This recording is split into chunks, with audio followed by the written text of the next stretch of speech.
If you want terrific comic books, I mean really terrific comic books, by super talented artists from around the world, then don't buy comics that are, frankly, not so good. From lightweight publishers, okay? I mean, why would you do that? You wouldn't do that, right? Starcross Comics publishes tremendous comic books, comics like you've never seen before. Some people are actually saying these are the best comic books they've ever read. And in many cases, some cases, they're saying they're actually better than the best. The staff at Starcross Comics are really fantastic. I've known them a long time. Terrific guys. They believe in different views, one vision, and not fake news. So, don't be a loser, okay? Check out Starcross Comics and make comics great again, okay?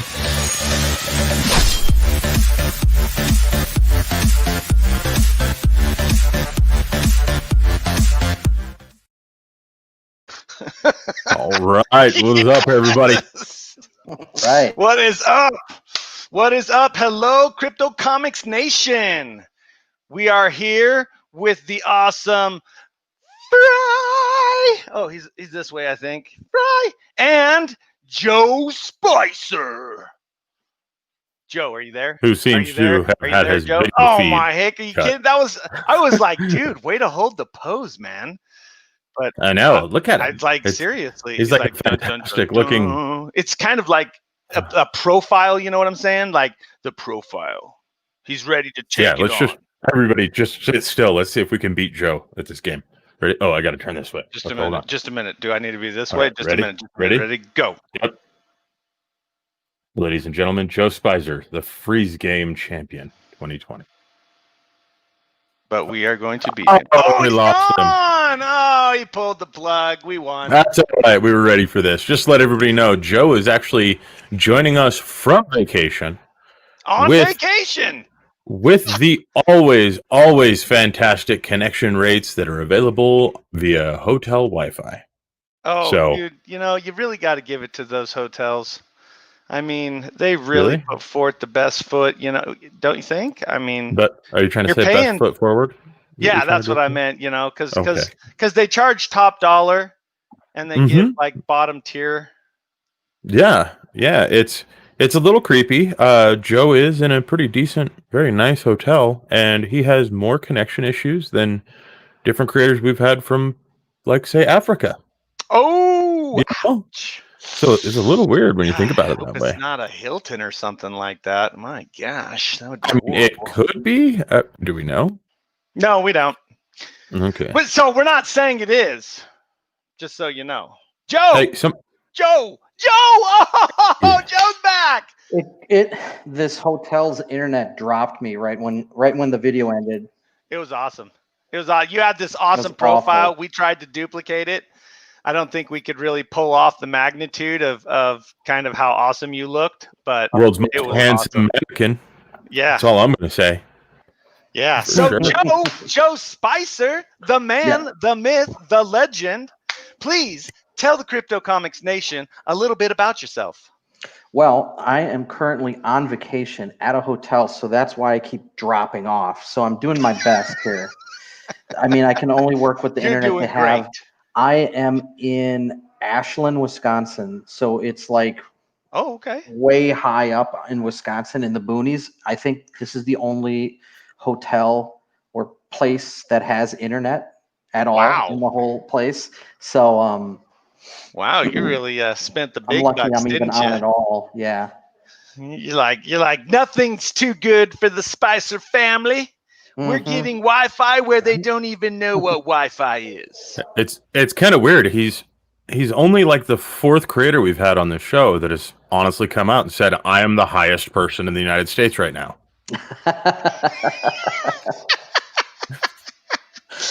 I know. Yeah, I'm like looking down, so it looks like I'm high. Here, That's okay. There's nothing wrong with that. Now You know, I'm in this little room. Oh, This- that's This nice. is the Nice. business room. Oh, they gave you a business room? That's incredible. That's Ooh. incredible. Okay. So I wonder if I put it up here, if that would be better. Does this There look you go. better? Yeah. I don't know. Looking good, man. Looking Okay. good. Looking So, spicy. you know, so Starcross Comics, I mean, I created that about 22 years ago, and we were just doing, characters that we made up in high school, and we were just learning how things went. I mean, we were cutting out Zipatone and putting it on our 11 by 17 Bristol boards, and we only had one of the Starcross members had a computer, it was his mom's, and then we would type up the word bubbles, and then we would cut them out, and then we would glue them with a glue stick onto the paper, and then we'd cut out Zipatone to do gray tone because it's too expensive to do color. So all our books were black and white, Zipatone. This was back in 96? Wow. Something like that. That sounds That's- like every punk rock band flyer ever made. Yeah. Dude, that's That sounds rad. So that's that was so our underground. learning curve, You started at the bottom. Would you say you started at the bottom? Well, I've been collecting comics since the 80s, so I knew comics, and I had gone out and met artists, and I had studied, and Wizard magazine was big back then, so I knew as much as I could know at that point. And I mean, that I was cutting out Zipatone and all that, that was old school skills. So once now where you can just do everything in one program, I mean, it's so much easier. And a lot of my characters and stories were based on stuff I came up in high school, except it's evolved to a higher level. But if you can keep those ideas pure that you made so long ago, then it's more likely to be unique and not copied off of something. It may have been something you were into long ago, but let's say there's something hot right now and you just do a version of that. Everybody knows you're just into that because that's the new thing that's out. And, I think if you can tap into something that's just you, just what you like, and what, what makes your books different from Marvel and DC. And that's what I try to do what you're into. If you're into skateboarding, make a skateboarding backstory to your character. If you like, whatever you like, that's what you need to feed into your book. Don't make it like anything else. Right. If you Stay like original, Batman, don't stay make unique. a Batman knockoff. Make, maybe your dad was a carpenter. Make him a carpenter. Make, maybe, it's just something different and unique. So they have to come to you for that kind of stuff. But I don't want to talk about Starcross too much. If you want me to talk about my books specifically, no, Starcross is a part of you. So let's dig into Joe Spicer, because you're pretty unique. First of all, you have a full-time job, if I'm not mistaken. You're a creator, so we got to see you draw with M. Scott Russell, and it was awesome. I loved your idea with Poseidon. I thought that the hooks in the Poseidon and the dreadlocks and stuff was such a fresh and new look. I thought that was awesome. Okay, so I really want to focus on Joe Spicer, the creator, because it's incredible. On top of that, you created Starcross Comics, which is an indie publishing house, and you have quite a few people that work with you. So that's an accomplishment. But just under 20, not counting their staff. Okay, just under 20, not counting their staff. So that reaches into the potentials of 30, 40, 50, 60 people. Now, with that said, you are a man who creates, and you have to work a full-time job, and you're running a business on top of that. Right. My hat's off to you, Joe. That's why I get mad when people have a lot of potential and then they say, oh yeah, I'm going to work on that. I just don't have time. Like, you hardly work that much. You don't have a family. You don't have a mortgage. Why don't you have time? What are you talking about? And it hurts me the most when somebody's really, really talented and they're doing nothing with it. And that's usually when I try to help them, and then if they don't, then it's just, it burns me. It makes me feel like it's such a waste. My statement for that is none of us have any time. We make the time. That's the truth of it. No one has any time. I mean, just ask anybody. There's no time in the world. But if you choose to make that time, that's when you make things happen. That's right. Nobody has time. Yeah, you choose what you do with your time. Yeah, exactly. And Mhm. and it's incredible what you do with your time. So But so they'll now have time to play video games all day or time to, watch every episode of whatever on Netflix. And a lot of times they'll be like, "Oh, do you watch that?" I go, "Yeah, I watched half of the first episode." And they're like, "You didn't watch the whole series?" I'm like, no, I mean, I don't have time like for that because I'm working on my books. I'm working. I have family, blah, blah, Mm. I blah. feel attacked right now. I just wanted everyone to know that. dude, it's okay, Fry. It's okay. Gamers are cool still. Yeah, my friends are gamers, but I'm like, I haven't played games for like 6 years. Oh, Mm. I haven't touched one. I'm way long. Well, I've touched one only because I've touched a few games with my kids because they're getting into that age where they like to play. But I love playing video games. But way back in the day, I spent a whole week playing video games, and I realized I didn't get anything else done. And Right. from that point, I could never sit down and like focus on it, really focus on it. I constantly have to focus on something that is productive Yeah. in what I'm trying to accomplish. Well, the video Mhm. games, they release that dopamine feeling in your brain, which feels like you Oh accomplished yeah. something. But if you're actually accomplishing some, you'll get that same feeling. So if you actually finish a page of your comic, you get that, really cool feeling, like good Yeah. job. But then also, if you complete the next level in the game, you also get that feeling. So I think they're switching one feeling for a cheaper way of getting it. It's like if somebody was, they, want to talk to this girl, but they decide to just watch a movie or do something else, and then it makes them whatever. But it's like, nothing's gonna compete with the real thing. Right. Oh yeah. Oh yeah. Hey, thanks, Toxic, for complimenting me on my beard. I just wanted to throw that out there for Oh Toxic. yeah, I noticed that. Oh, Was I know was why. that a Last time compliment? you had a hat on last time, so I thought you had a new he's haircut. feeling I just did get a haircut. I You I did? was looking pretty like mangy, which I like. I really like. I Oh. like to get mangy, but my wife doesn't like me to get mangy, so I try not to. And I'm not attacking you, Toxic. Whatever. I'm saying thank you for the compliment. Oh wait, maybe it wasn't a compliment. Maybe he was dissing me. Oh, Might have been. man. Might have been. Well, and just so you know, Joe, I understand what you're saying. Yeah. The dopamine aspect of video games. However, with that said, I mean there are some pretty cool and neat things in relation to gaming. You know, I won't. I'm not bashing gaming because gaming's cool for a lot of people and it's an outlet for a lot of people. And I am pro having an outlet that is all about fun.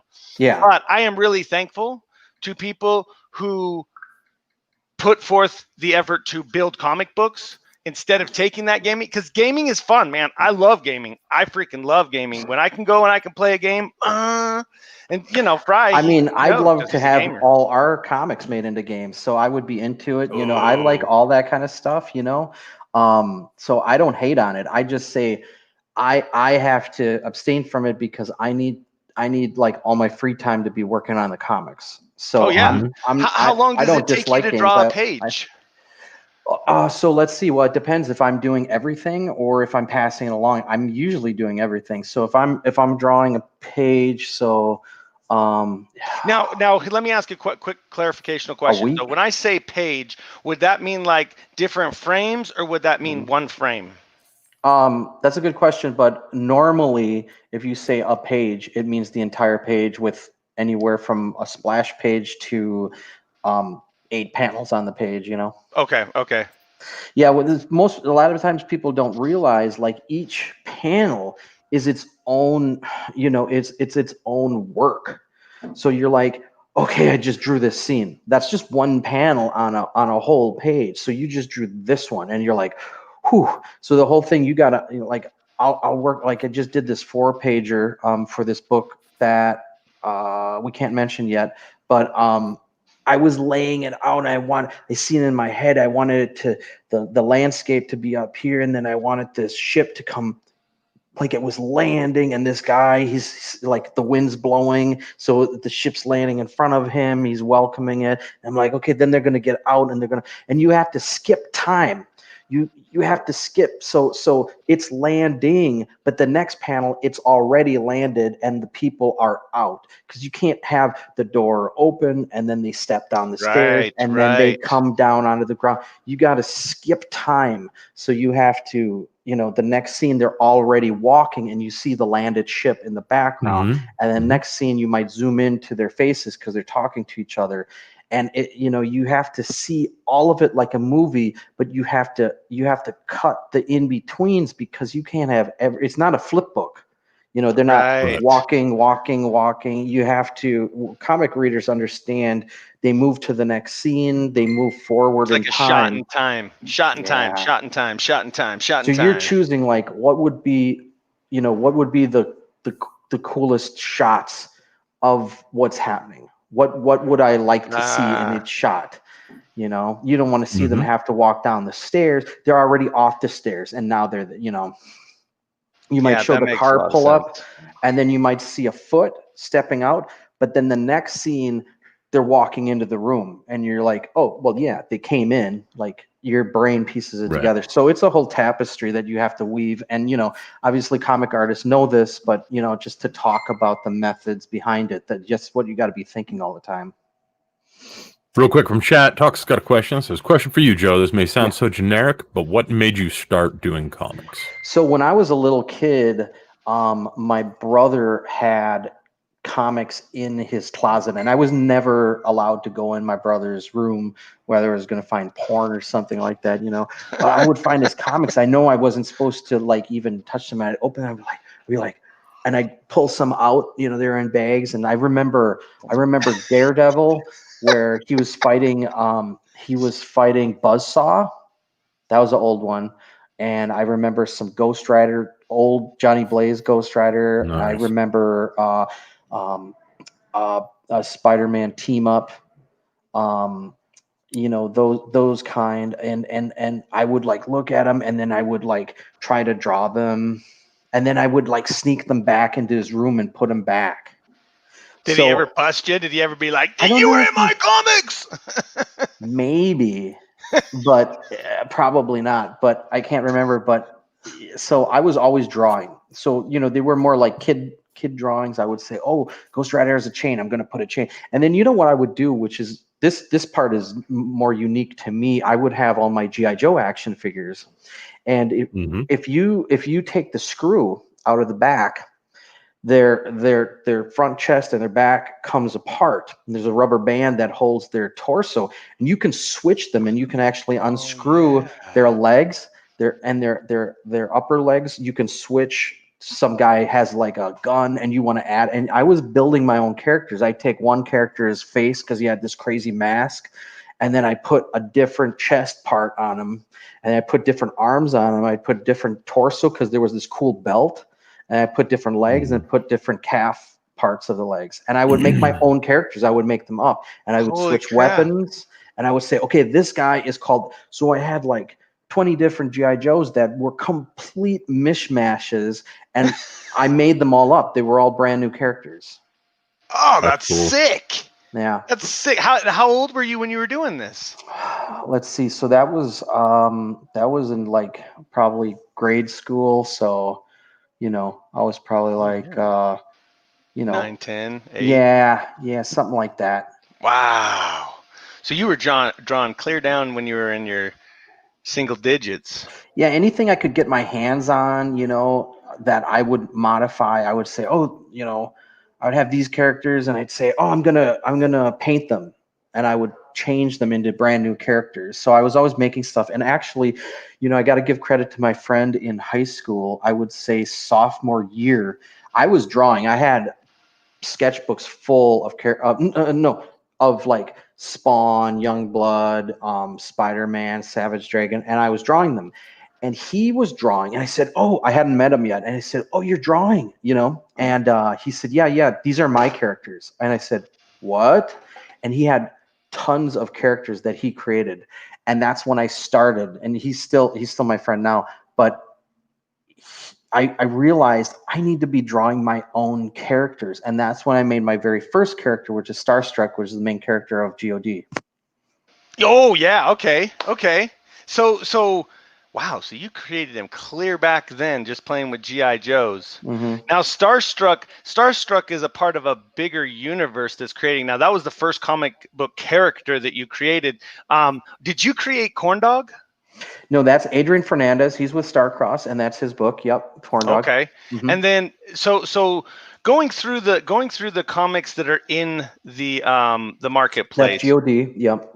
Which That's ones Starstruck. which ones did you create? I did God. I did. I managed Host, but Host is full of different artists. But that's my creation. I did. I'm looking. I was the artist for Way of the Cross, but not the writer. And I colored and inked Tommy and the Tapeworm. And I love that book, man. I love this book. So we are working. The next script is done. It's just been a process of getting an artist on it, and the guy Adrian, who's doing Corn Dog, he is doing a crossover with Tommy and the Tapeworm. Oh, so he's working on way. that now, so it's going to be pretty amazing. That's and I wrote that story. I wrote the crossover. The crossover? Oh, yeah. I can't so wait. I write a lot of people's stories. The new Tribulation Task Force, I wrote one of the backup stories. Ebengard, I wrote that script based off of his idea. We call him Junior, but his name is Radames Malave. It's his book. It's his concept, but he wasn't confident in the script, so I wrote the script. Hey Mike. Hey Mike. Yeah, we were just talking about Tommy. Mike is the writer. Nice. For Tommy and the Tapeworm? Yep. Oh, right on. So that's the cover of number 2, right there. Oh, fantastic. Yeah. And it's going to be a crossover. I colored that. That's right. I colored that. You got it, Toxic. Toxic says they say Endgame was the best crossover. They better watch out. That's right. Yeah. Speaking of crossovers, the book that we're launching, what is it, next week? Next week. So right now we have Killer of Kings on Kickstarter. That's this month. Now hold on, wait a minute. Killer of Kings on Kickstarter. Do we have that URL? We don't have that URL. You just saw it. Oh, do I have the URL? Let me get it. You guys talk amongst yourselves. I'll look it up real quick while you guys are going. Oh, you got it. Cool. Yeah, he'll get it because I was thinking that you had a Kickstarter, but I apologize. Yeah. That's on me. And then the one I wrote actually with Mike is Biblical Proportions, and that's the huge crossover with all the Starcross characters and characters from other independent companies. So in your banner on your profile page, is that Biblical Proportions? No. Is that a representation of Biblical Proportions? Oh, okay. Because that's we haven't really all the different characters within Starcross. If you want me to screen share, I can show you the covers. But that's ready. It's going to launch. I want to say like on the 7th of September, something like that. Maybe next week, because it's ready to go. We just have to drop it. But yeah, this is Killer of Kings. This is Gary Shelton Jr. He's a local guy who lives in my area, and that looks good. So he did. This is issue 2. You have issue 1 on Crypto Comics. Mm-hmm. So this is issue 2, but you can also get issue 1 for those people who don't have it. What did you do in Killer of Kings? Actually, Killer of Kings number 1, I think I was enhancing his inks, and I did the lettering, and I did the sepia tone background. Now the second issue that's on Kickstarter, that one he colored, he inked, he lettered, he did everything. Oh wow. Yeah. Okay. This one I was helping him. This was his first comic. And then the Uh-huh. second issue is all him. So when you say back toner, what are you talking about? Sepia tone is like that. Tone. Is that kind of brownish tan Mhm. Oh, color that that you gives it see the there? old parchment look. Yeah, yeah, Oh, that's cool. Okay. yeah. But the second issue is full color. Oh, Yeah, nice. yeah. Very nice. Mm-hmm. So that's the difference. But yeah, that's the one that's on Kickstarter now. But Biblical Proportions will launch probably next week-ish.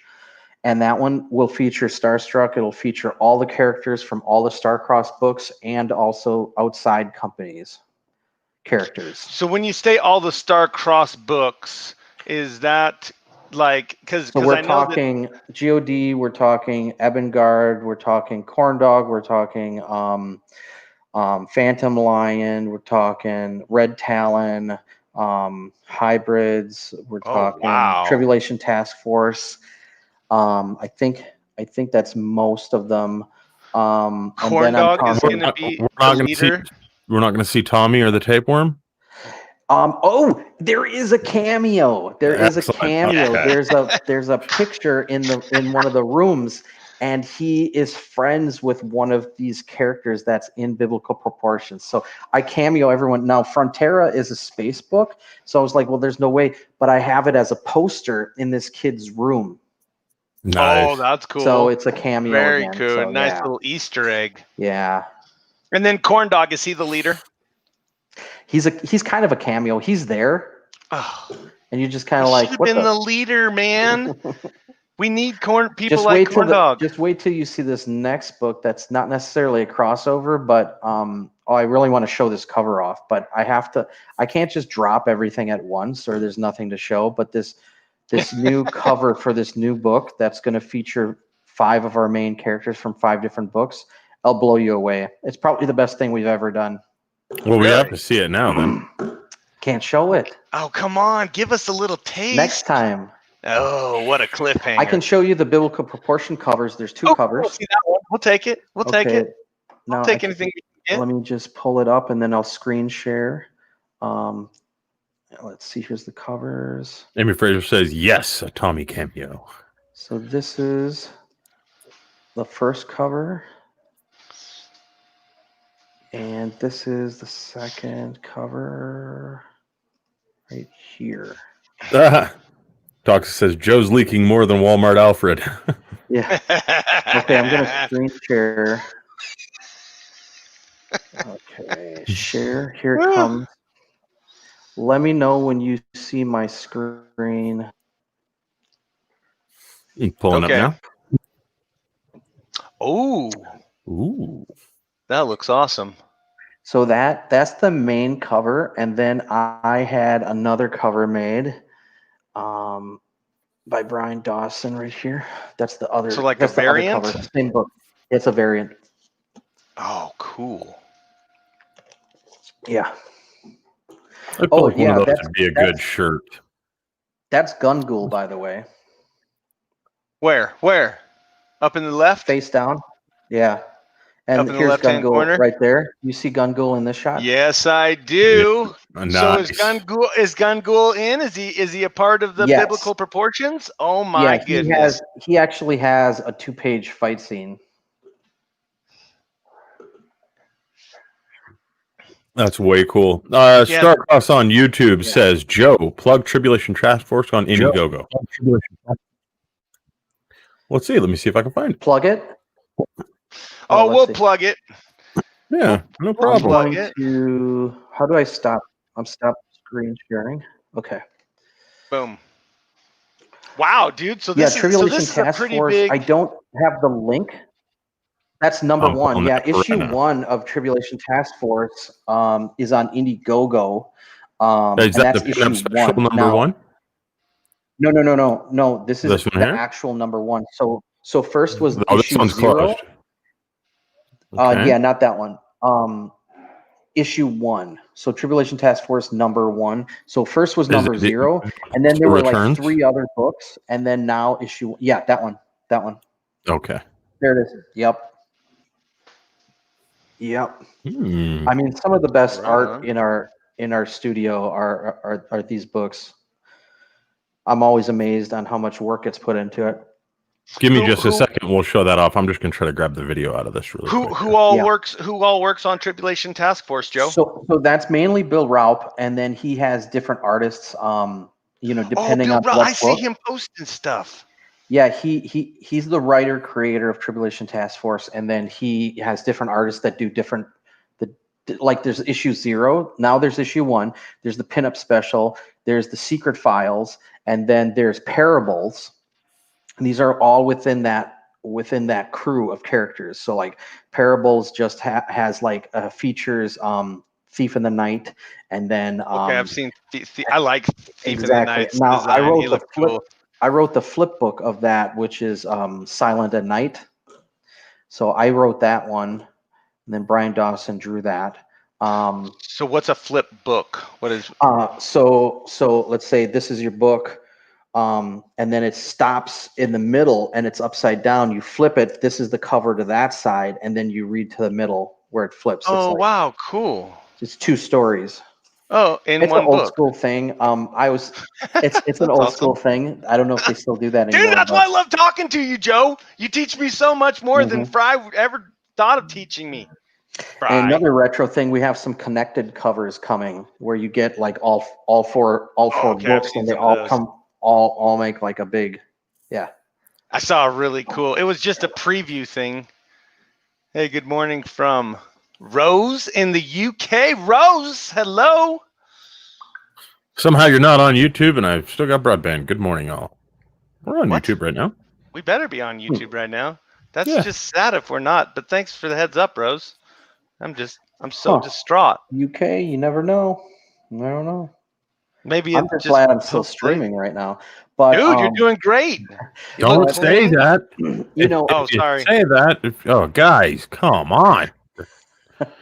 You're But, killing me here. God is kind of the first book, and that's Starstruck Story. God, those are the bad guys. They're the global order decree, and Starstruck was going to be the super soldier that they were going to breed. So he escapes, and that's his story. Now he's kind of their worst enemy because he's kind of loose, and they're trying to take over the world. And all our books are kind of connected. They'll mention each other in their books, and then books like Biblical Proportions, they're actually there together. You're working together, not as a legit team, but kind of like they just, happen to have to work together on things. And then they all know each other after that. I mean, some of my favorite books were the team up books with, Spider-Man, Ghost Rider, or even Brave and the Bold, where you have, Batman teaming up with Metamorpho or something like that. And those were always my favorite because you get some crazy situations that you wouldn't normally get in a Batman book, Right. So I try to do as many crossovers as possible, those that are willing to do it. Now, when you're in Starcross, you don't have to do crossovers, but you're encouraged to. So if we like your book and we're like, yeah, we like you. So we have to like the person, meaning they get along, they don't cause problems, all this stuff, and they're not too cocky or anything. And then we like the book, and then then you're welcome to come into our shared universe, where all the characters are in the same world. But you don't have to. If your stuff is just so far out and it says, I don't want any other characters crossing over, blah, blah, blah, then you don't have to. So, but we try to cross over as much as we can. And, right now, you've got over 20 creators, right? No, just under. So I would say like Just under 18 last I checked. Yeah. Well, let me do this real quick, guys. I'm going to play the promo video for Tribulation Task Force #1. I have not watched this yet, so that everyone is aware. I'm just going to assume that Joe would tell me if this was probably not safe to play. So we're going to go ahead and check that out real quick. Oh, great. Here we go. This usually doesn't end well. Starcross Comics presents Tribulation Task Force #1. The team is alerted that the Apostle John is being held captive in Vatican City and set off to rescue him. Will they succeed? And if so, what will the consequences be of their actions? Be sure to check out this issue, which comes with 2 covers and some really great rewards. So thank you so much for listening and support Tribulation Task Force. And if this is your first time, check out all the back issues also. Thanks for listening.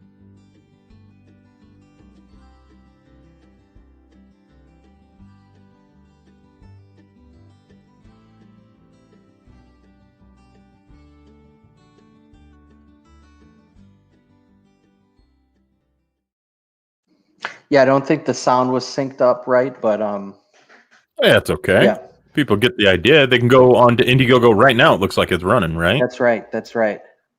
And Okay. then So- I think the video for Killer of Kings, I think it's Gary talking. Yeah, I mean you could play that one too when you feel like it. Just so you all know, I'm with Steven. I'm totally a Powerpuff Girl fan. Don't encourage. Please, please don't encourage Jared, everyone. No, I'm sorry. I love Yeah, but there's Powerpuff some- Girls. There's Oh, some Joe, amazing. You guys have a ton of variants too, from the looks of it. You got foil, very you got crazy. Yeah. even an original art package, which is pretty neat. You don't really Oh, see yeah. that happen very frequently. So what? Really what cool you're stuff. doing with biblical proportions is like is you'll create a situation. So like Starstruck just escaped from the God facility, That's right. and that's how his story starts. But That's you're going right. to bring in these other characters through like just basically situations where they Yeah. might be dealing with helping a group of people, villagers, blah blah blah, whatever. God is involved and they're messing stuff up, and then Starstruck kind of runs in there, because he's running from God. So he brings two forces together, and that's how you're going to bring the biblical proportions together. The idea? We'll do situations like that, but biblical Right. proportions is more like, just not to mislead people, biblical proportions is, which we call BibPro. So when we say BibPro, that's what we're talking about. But in Okay. BibPro, a situation happens, boom, and then you're like, oh crap, and then one character comes in, which then leads to another character coming in, and then other things start happening that starts opening other dimensions, which are the other comic book universes, and that starts bringing more characters in until you have like this big, epic battle. But it's going to be situational.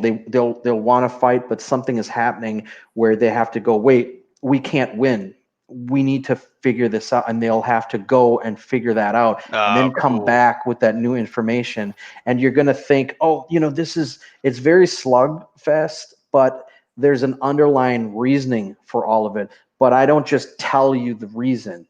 So you're like, That's cool. well, why is this happening? Well, you're going to find out, because the characters don't know. So you can't know yet either. So you're given a little bit at the end where there's like this twist at the end, and you go, oh, that whole time, oh, I didn't even know that. But in the next book, it's going to be even more. It's kind of like a present that you're unwrapping, but then there's another box inside that, and then you unwrap that. So it literally keeps going until we're thinking it's going to go like 5-6 issues. There's literally going to be an opening of a surprise to the entire story up until the last issue. Literally, what they're battling at the end, there's going to be a thing behind that thing that you're like, oh, and it's going to be something from the first issue that you didn't even know was even important. Dangerously close to spoiler level here. Seriously, I'm They'll like, never- okay, I don't know keep if they'll going. figure it Shut out. up, Fry. Keep going, Joe. Keep You going. shut up, man. I hate that. I hate it when people when we Well, get Eric, spoilers what on the show. what I noticed is that Joe is a master of setting up that cliffhanger, man. as you read through his book, especially God and Corndog is just hilarious. I mean I'm That is so I'm still good. trying to figure out how half of what's going on is just in his imagination. It seems, man. He blows everything out of great. proportions. Possibly. I get that. Joe. I get Allegedly, that. It for any new allegedly. Very good. any new readers. But So Joe, you're a master of the cliffhanger, man. My hat's off to you. I on try. Yeah. So I've got a question for you. Normally we don't have creators that are active both on Indiegogo and Kickstarter. I mean, yeah, well, there's different obvious audiences reasons, but- for both, and we try to Mhm. offer different things on each, but if we're only getting half the fan base on Kickstarter, we need to get the other half on Indiegogo. And obviously, if you already bought the book on Kickstarter, then you won't go on Indiegogo. But the people who never even knew it existed, then we need to be able to get that crowd too. I said we got to do both. So, have you guys had a lot of success with crowdfunding campaigns then? Yeah, I mean, Everything? we're kind of just starting. I mean, Bill with Tribulation Task Force has done the most, Mhm. but the rest of us haven't really done much. What we were doing is when we're done with the book, our thing was we send it to the printer and we start making our money Right. by selling the book. We just pay for the book. And if once these crowdfunders kicked in and they actually started getting success, I'm like, okay, well, let's do that, because I just want to maximize how many people see the book. And if everybody's seeing it on these crowdfunders, then that's what we need to do to get people to see it. Because I've seen too many times where somebody makes an amazing book and nobody's And buying nobody it, can find but it. nobody's Yeah. buying it because they don't even know it exists. Right. So Yes. you That's could make the 100%. coolest thing, and if no one's ever seen it before, it's going to fail, because it's not Well, your fault. It's the fault that Mhm. nobody knows how good it is.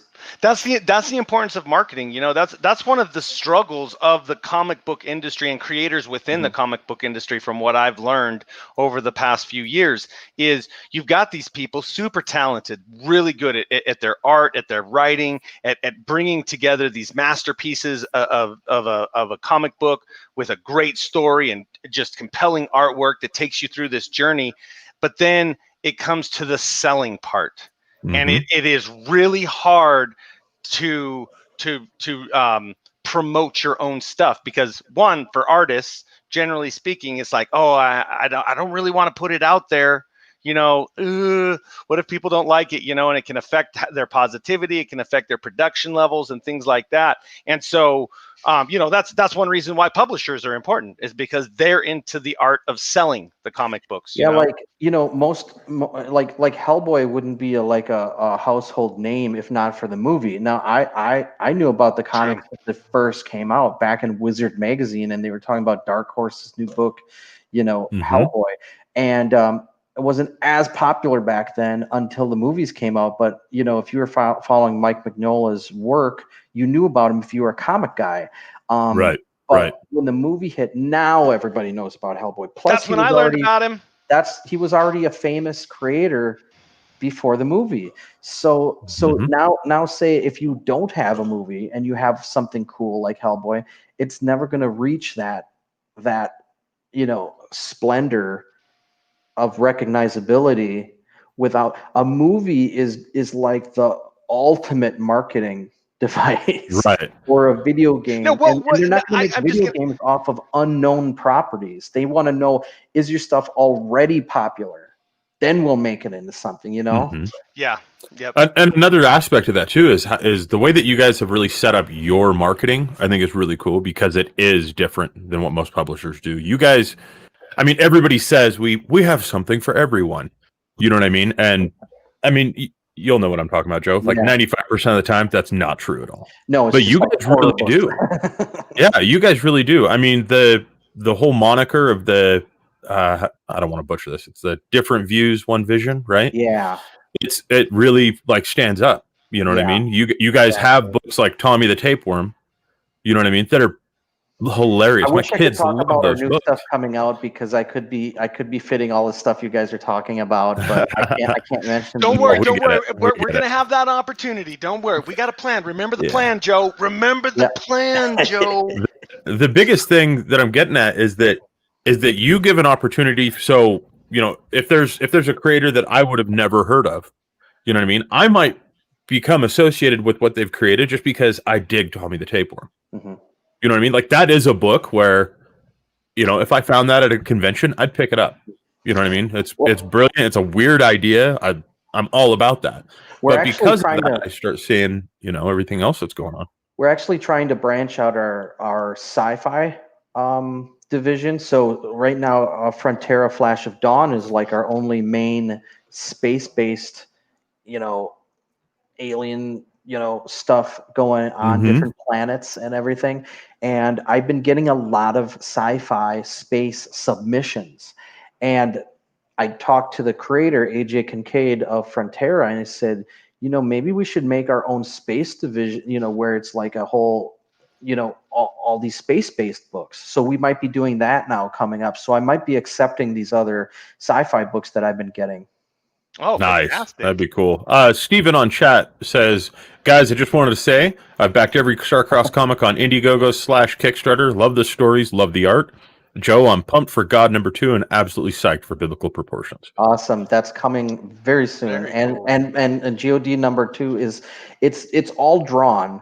I just need some time to ink it and color it, but I haven't had like a moment to say, okay, everything stops so I can work on this. But I could show you the whole book. It's all If you done. quit playing video games with all your time, Joe, I think you get it Seriously, done. Joe.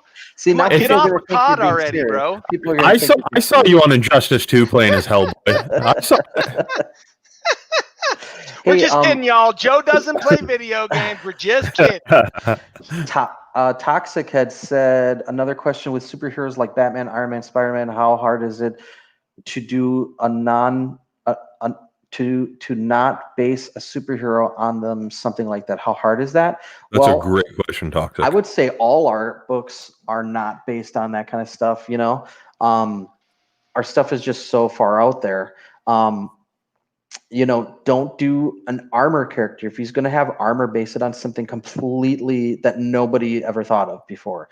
If you're going to do a Batman character, don't do just make it so different. Do the opposite of what's been done. And what was the other character? Was it Superman that you're saying? Like Batman, Superman? Iron Yeah. Man, I'm going to pull Spider-Man. this as evidence of what Joe's saying here. Is Yeah. so there's Frontera is in our system, and this that's is. right. I like you after you read when you first look at the cover, you think it's going to be like a super team up. You know what I mean? Yeah, totally. But after you have a chance of reading this book, the different formats of character development and everything that goes into this, Yeah. and most specifically, how each character almost has a designated art style, Mhm. and I know I'm a little weird and different than most people, and so I notice those kind of things. Yeah, But definitely are that's weird. something else I think that you guys do as your entire cooperative, not just you, Joe, but Joe, you as well. Obviously, when you were on with Matt on Wednesday, you were showing that off really quickly. But the way that the art style ties into the character development, I think, goes a long ways as to differentiate that from the standard, Iron Man, Superman kind of, Yeah. all of Iron Man's villains. They all have that same type of style. You know what I mean? Superman villains. This book, the Frontera, is kind of based on 80s rock meets sci-fi meets it's just a whole bunch of crazy stuff. I mean, when he had his Kickstarter, he had a whole voiceover. I mean, that character right there in the red, I mean, he has a voiceover of like Andrew Dice Clay type thing, and it's a lot of far out ideas that only AJ comes up with. The styling of this book is fantastic too, Yeah, and I dude. will also you say, gotta see our new book. I think we have mentioned it. You gotta check out Blood Count. That's our superhero vampire, and he sucks the blood of superheroes. And that book, it looks in this kind of vein style, and it's just ridiculous. It's like if you like vampires and superheroes, that's what this is. We have so many. We dropped this, mention it so I can mention it, but there's so many cool things coming out. Dang, that's fantastic. So, Yeah. So you're well, let's check out what Rose says here real quick before I continue. Rose on chat asks, what did you think of Stan Lee first time starting out and before he died? Do you think without him, no one would have comics? That's a question to you all. Well, I met Stan Lee before he died, probably like maybe 4 years before he died. He was pretty frail, but I know he was the showman of Marvel. He was their commercial. He was their promoter. But Jack Kirby did all the work. Hashtag happy birthday, Jack. Yeah, Jack Kirby did everything. Jack Kirby argues he wrote all the stories, that Stan Lee didn't write any of the stories. He said, to my knowledge, I wrote all those stories. I don't know what Stan Lee was doing. So this is from live radio interviews with Jack Kirby. And he said he couldn't even go into Toys R Us without having a panic attack because all those characters were his characters that he made. All those Marvel characters that were in the stores, and he couldn't even deal with it. And one time they kind of were at the same convention, and Stan Lee was coming over, and Jack Kirby's wife came up to him and said, "Don't you dare stick your hand out to him. Stay away from us." So they had a horrible relationship. But Jack Kirby was insanely talented, and Stan Lee, he bought Marvel when it was timely, and he helped turn it into something. So he was the businessman. He was like what's his name, Kroc, who did McDonald's. What's his name? Yeah. Mike Kroc or something like that. So he was the one. Obviously McDonald's were those two brothers, and he said, "Let's turn this into a big empire." So I say Stan Lee was the guy who was like, let's turn Marvel into a big empire. And then, I think Jack Kirby was the actual McDonald guy, that was the doing talent behind the scenes. Yeah. Before either Jared or myself answer that question, I just have to point this out in chat. Toxic says, I think we have a new drinking game on our hands. Every time Joe mentions a new comic, we take a shot. Yes, we are drunk tonight. Yeah. I am not looking at dying tonight, guys. Oh, yeah. I think there's definitely a spot for Stan Lee. I think there's definitely a spot for Kirby. I think the biggest thing is that they teamed up. Whether the specifics were good for everybody involved or not. Obviously, everyone knows Stan Lee's name, so it benefited him quite a bit. But I think the thing is no matter what, we would have still had comics, man. This was a train that was coming for a long time. Every type of inclusion was already there before Marvel existed. You have to remember, Marvel didn't start out as comics. Marvel started out just as a pipe dream idea. Wasn't it just funnies in the paper? Some of what they did but mainly it was just short stories. Like horror comics and mystery comics and horror comics were really big. Oh, okay. Tales from the Crypt, stuff like that. Wait. Marvel did Tales from the Crypt? No, that was NE Comics. That was MTV, man. Jared's having technical difficulties again, everybody. We seem to have him. Oh man. No, I mean the thing is that most people don't want to ever quantify is that Dr. Seuss did very well, still does very well, and had the exact same training as Stan Lee. So neat. To say that comics would have never existed without Stan Lee, I think is giving him a little different. Yeah. Yeah. And then he might have been the driver. I mean, think of it this way. There's a billion ideas that happen every minute of every day. But if you don't have that one person that takes that idea and, for instance, Joe, right? He had this one idea, Starcross Comics, but without him driving and pushing and fighting and just giving everything he had for it, it would not be what it is today. Now, however that may be, Stan Lee played a part in that. Mm-hmm. Absolutely. When you met him, Joe, what was your impression of Stan Lee? Well, it wasn't in his prime, so he was a little. I think when he does when he did those interviews late in his life or when he was in movies or whatever, I think he might have taken his vitamins at that point, gotten a lot of rest at that point, gotten primed up for that.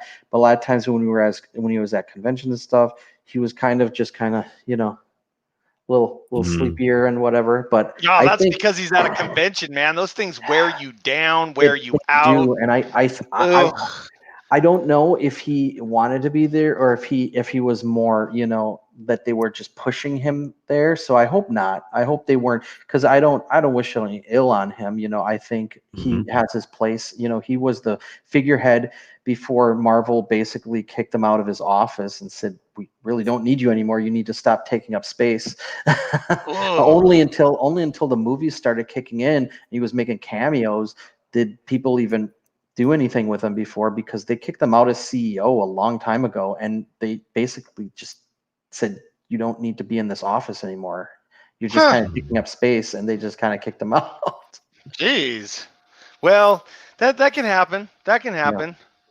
Rose in chat goes on to ask, what about when the comics was going under? I feel like we might need more clarification to that question. Do you mean when like Marvel Comics was going under, or I'm not Timely sure. Comics, or I mean, when Marvel was going under, everyone did everything they could to try to save the ship.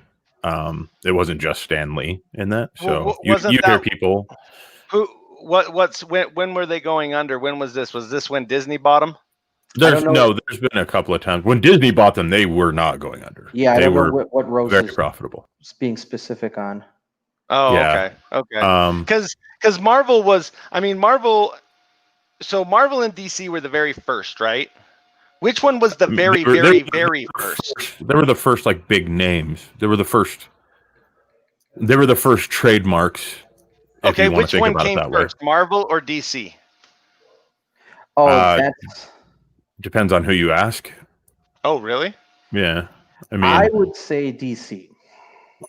Oh, okay. I would agree with that, and I know that Matt on our team, he would agree with that as well. I mean, DC was for superhero books, because Marvel was doing like war comics and stuff like that.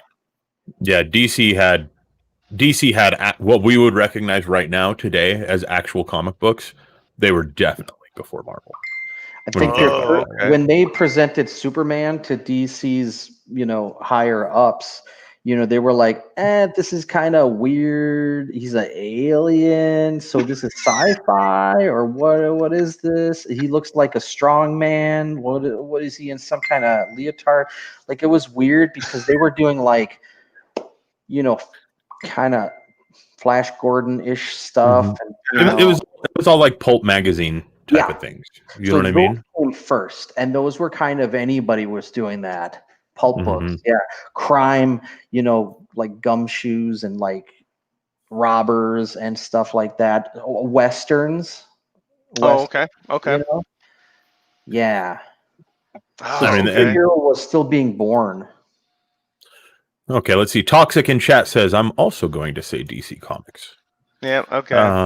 Let's see. Steve Schneider, or excuse me, Steven. I believe I'm pronouncing this right. Schneider. Yes. I'm terrible with names, guys. So if I pronounce anybody's name wrong, just yell at me. Sorry if you've already covered this, but what do you think of the recent DC layoffs? Oof. So now I'm kind of confused in relation. Hey, my battery's about to die. Let me go get my cord. Joe, you better run. You know what? I am just gonna turn him off right here. Go grab it, Joe. Go grab it. We'll cover it. No problem, homie. Never turn you off. But I'm kind of confused in relation to this whole layoff thing, because I was under the impression that it was actually Warner Brothers doing the massive layoffs, and DC just falls underneath the Warner Brother umbrella. If you're wanting to look at it under that technicality, it would be AT&T is doing layoffs. Oh, okay. Trickled down to Warner Brothers, that trickled down further into DC.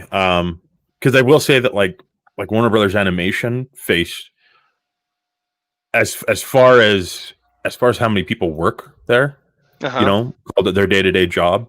Maybe not worked there, but you know what I mean, that were involved in that. There were more cuts on that side than there were the comic side.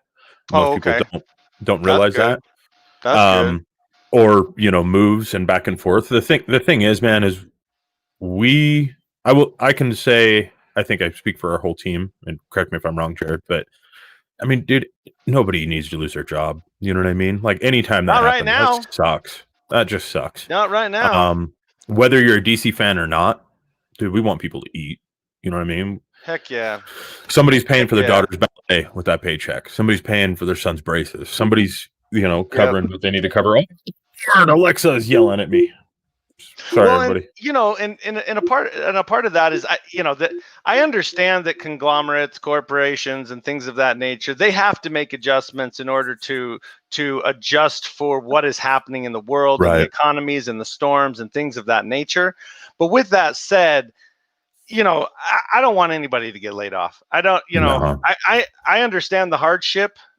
Trust you me, I understand the hardship of not having a job and needing money to feed my kids. I've been there, and it is the scariest place you ever want to be in your life. You don't want to be there.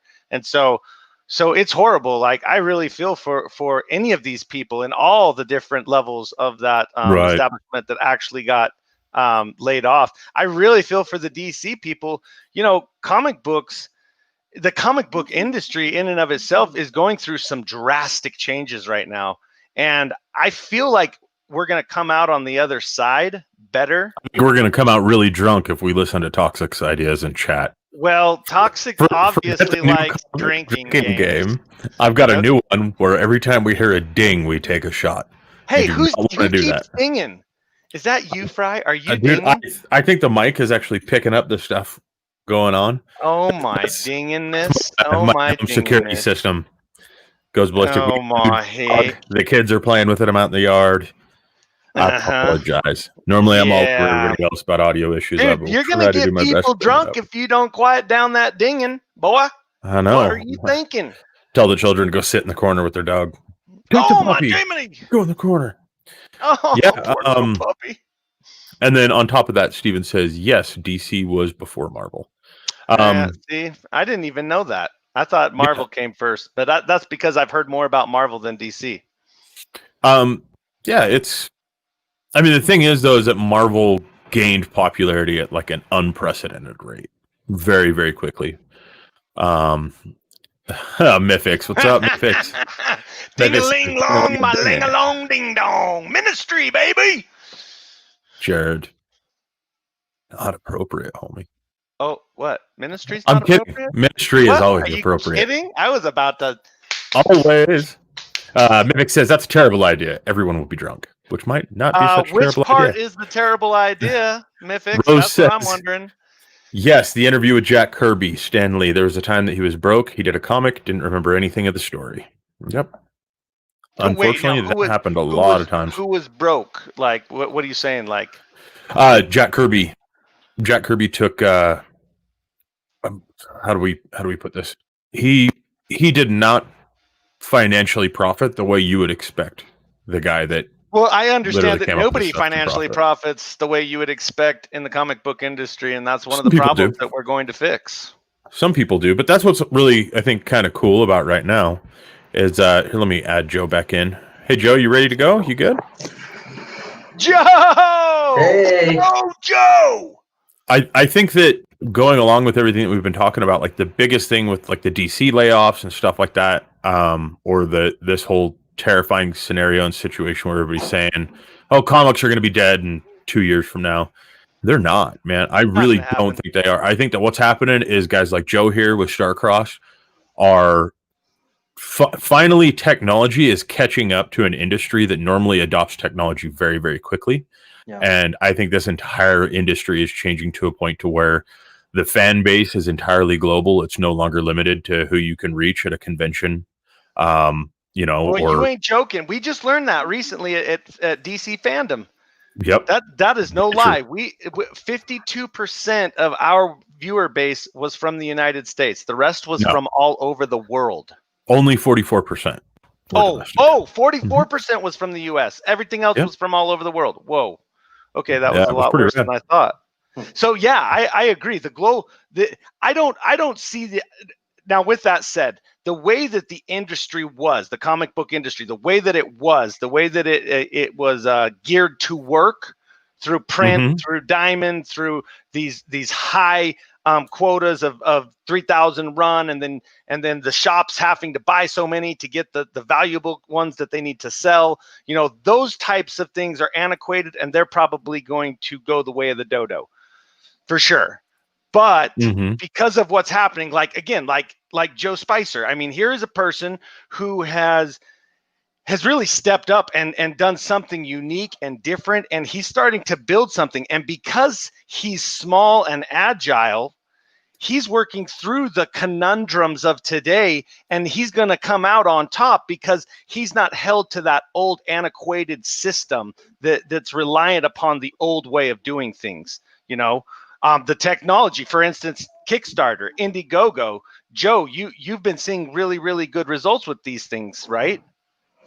Yeah, if that's the way we have to do it, I'm fine with when there's a new way, I'm going to jump on that. I'm kind of a guy who tries everything out, and if it's successful, great. And if it's not, at least we tried it, So Dude, I'm sure there'll be more and more new things coming. I can totally vouch for you on that because Joe was one of the early birds to come into Crypto Comics Marketplace. He was one of the ones that helped us break the uploader and the reader way back in the day. So I thank you so much, Joe. Thank you for being a neophyte and really, giving new things a chance because, Ebengard was a really incredible comic quality that hit our system. And I remember back when you jumped in and joined with us to really push this idea forward. I was looking at your stuff going, man, this guy has really, really good quality comics. Like, woohoo! Oh yeah. It was so want to make excellent. this a shirt so badly. Oh, dude, can we make that a shirt? That's that's Hikage. That's that's Junior's book, and but that pinup right there, that's drawn by Adrian Fernandez, who draws Corn Dog. So the artist creator of Corn Dog drew that picture of Hikage right there. And that's under Starcross Comics, right? Yeah. So technically, it could be a Starcross Comics shirt. Mm-hmm. Technically, unless there's another brand we would also want to include on the shirt. So it would be like Crypto Comics Marketplace, Starcross Comics, and then. Mm-hmm.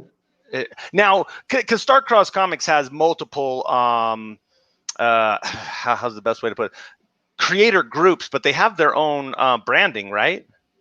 Mm-hmm. No, they're all Starcross. Okay.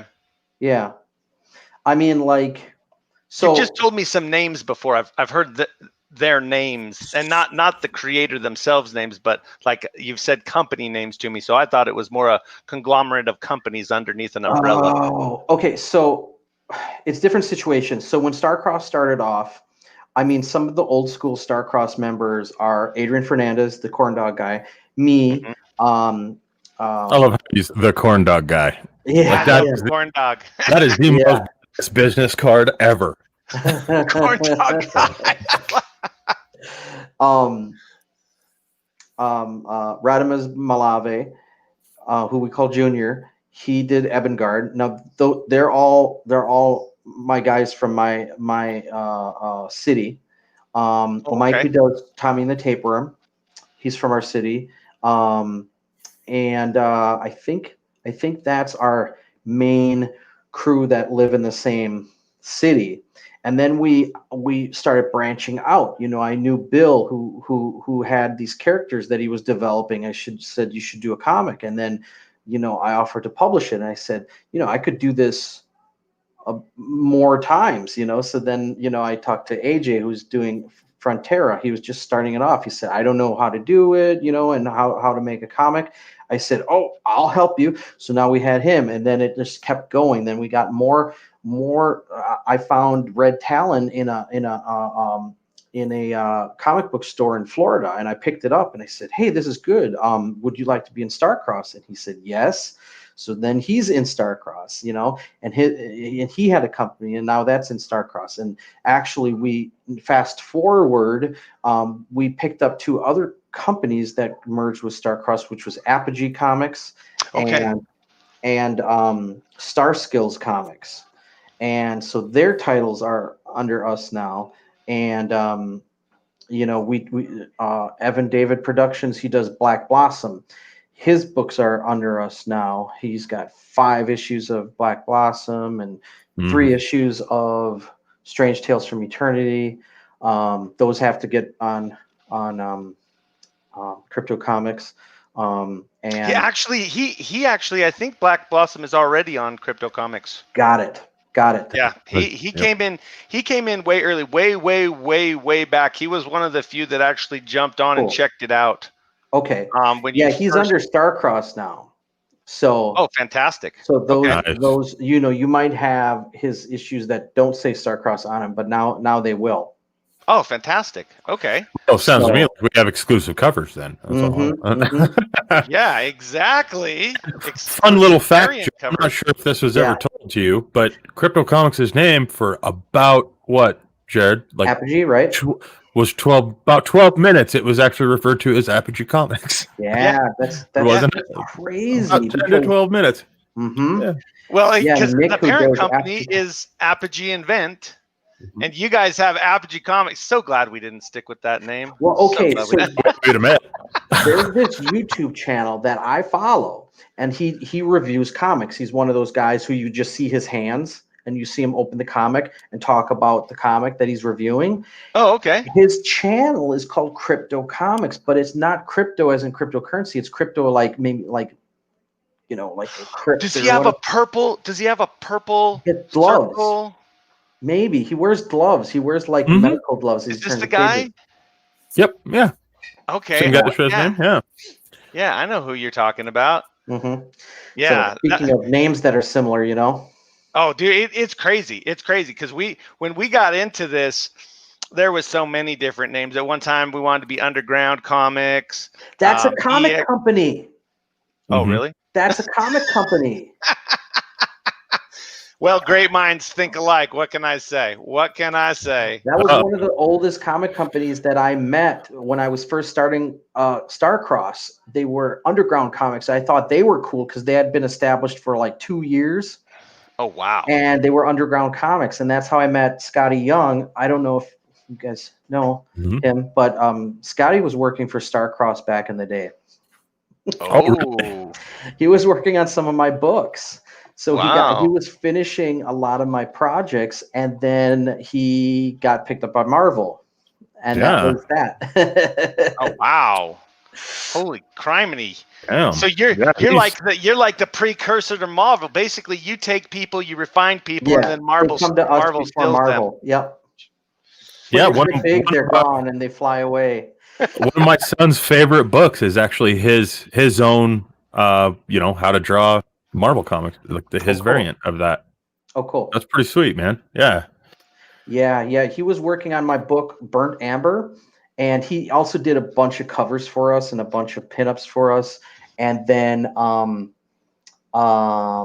this was before Marvel, so he was still kind of doing a kind of Humberto Ramos style. That's cool. But his style, now since like Oz and everything else is like very like sketchy looking. He wasn't doing that style back then. But he was working on my book Burnt Amber, and I'm actually putting that out now. I mean, I have the cover he did, but I'll probably be doing some new variant covers for that. So that'll be another book that I'm putting out. From chat real quick, Toxic on YouTube says, "What I got to do to get that Chad Harlequin shirt? It looks sick." You can't. Where is it? Oh yeah. Yep. We do shirts with creators. We only do them for a certain amount of time, and when they're gone, they're gone. Nice. Yep. That way, it does a couple of things. One is it ensures that people understand that the shirts kind of moniker the system and that it's exclusive. It's set up that way for a reason. The secondary thing of that is it gives me an excuse to hit up guys like Joe and say, "Hey, I want to do another shirt." Yep. Yep.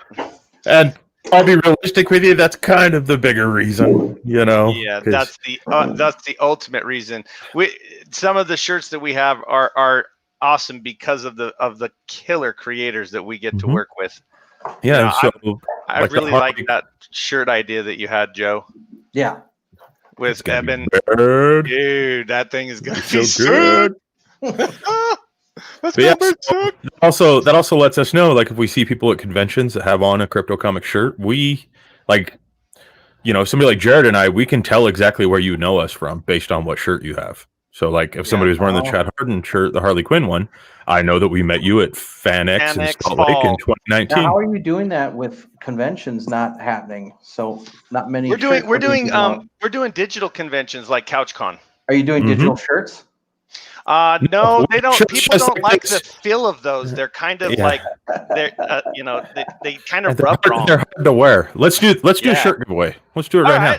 Let's do a shirt giveaway. Wait, what shirt are we going to give away? Because do we have? We are going to give away the shirt we were just talking about. That way, Joe has to build it with me.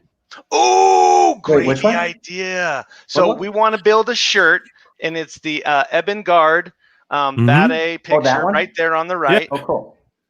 So we're gonna make a shirt from this, using this as the basis of the idea, and let's do this. Joe, Mythics, you are awesome, dude. Mythic, yeah, that's cool. Mythic says they know me from CouchCon because I have two. I wear them almost every day. You should get more shirts then. No, you shouldn't. Don't listen to Fry.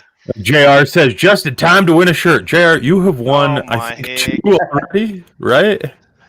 So let's do this. I want to give this one to Joe. Joe, you come up with what should we do, a hashtag? Or should we do, no, we did a hashtag before. What should we do? We should do something new. You have an idea, Joe? Who's Chadwick Boseman? The name that they have to post? Well, they either got to post a name, or we can do a questionnaire. Yeah, I mean, well, Killer of Kings is the book that's out. That's doing the Kickstarter right now. So we're trying to push that. If it was next week, it would be Bib Pro. Well, let's do this. Let's do that Kickstarter that you're pushing right now. Next person that backs that at any level, including I think the intro rate on that was $2, if I saw it right. Something like that. So awesome. The $2 one. Yep. First person that does that. Actually, do we have a way of verifying this? Yeah. Before I push people to do that. Bill is still on. Bill, you still something? You can check it. Bill, are you there, Bill? Bill, we need you, Bill. Let's wait for confirmation here. Yeah. Bill. Oh, JR City already backed it. I don't know if that counts. Wait. Oh, no, he already backed it. Yeah. Oh, that's unfortunate. JR already backed it, and I just got done saying that he's already won too many shirts. Oh, JR, you poor man. Don't worry, dude. Don't worry. We'll forget eventually. We'll forget. Yeah, I'm sure. Well, if he's already backed it, though, I can't rule him out of that. Yeah, but you can't backtrack it unless you're willing to give away 2 shirts. I don't know. What do you think, Joe? Do we give away 2 shirts? Joe, what do you think, man? No. Let's try to get somebody to donate at least $2 to the Kickstarter. All right, we're gonna hold firm. We're holding firm. JR says, "I will unback." No, don't unback. Don't. And then back it again. Then he's gonna go in and back it. So he's gonna unback it and then back it again so that he wins. I'll tell you what, JR. That's not even fair. The shirt that you won earlier this week was a Starcross shirt. So what I will do is I will just adjust that over so that you win this shirt if that's what you would prefer. Ooh, yeah, okay. That's a pretty good offer, JR. You following that? Toxic says, "Can we do 2 shirts?" The JR says, "Yeah, okay, get someone new." All right. Ah, you're so cool. Look at him yell at us when he said it too. I know. Like, yeah, whatever. Get someone new, fine, whatever. All right. Jared says that would be cool. Okay, well, I'll update that, and we'll get you one of the new ones. I want this one too. Can I win? No. Jerk. I swear he never lets me play, Joe. Sorry, when I'm looking down, I'm managing people who are trying to get on. They're like, what link? Where is it? Blah blah blah blah blah. Oh, those dude, we gotta get them help. Tell them to go to their Facebooks or something.